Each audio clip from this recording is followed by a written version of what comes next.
கேரளாவில் வேலைநிறுத்தத்தில் பங்கேற்காமல் ஹெல்மெட் அணிந்து பேருந்தை இயக்கிய ஓட்டுநருக்கு சக பேருந்து ஓட்டுநர்கள் கடும் எதிர்ப்பு தெரிவித்தனர். கேரளாவில் தொழிற்சங்கங்களின் வேலை நிறுத்தத்தால் வாகன போக்குவரத்து முடங்கியுள்ளது.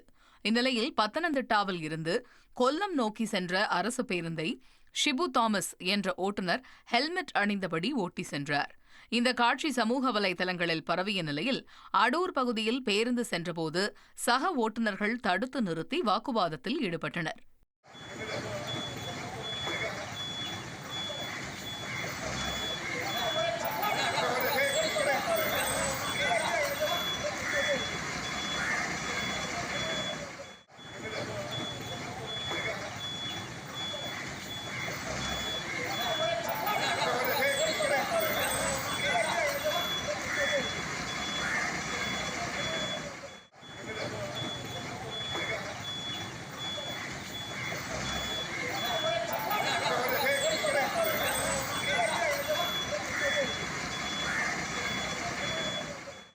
மாவட்டத்திலிருந்து ஏலத்தோட்ட வேலைக்கு செல்லும் மக்கள் முழு அடைப்பு போராட்டத்தால் பாதிக்கப்பட்டனர்.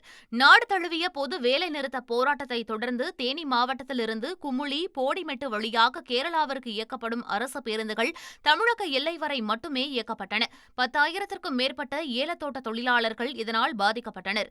மேலும் கேரளாவில் போக்குவரத்து முழுமையாக முடங்கி கடைகள், வர்த்தக நிறுவனங்கள் அடைக்கப்பட்டதால் மக்களின் இயல்பு வாழ்க்கை பாதிக்கப்பட்டது. ட்ரெண்ட ஃப்ரெண்ட் ஆக்கிக்கோங்க. தந்தி டிவியின் சப்ஸ்கிரைபர்ஸ் அண்ட் ஃபாலோவர்ஸ் குடும்பத்துல நீங்களும் இணையுங்க.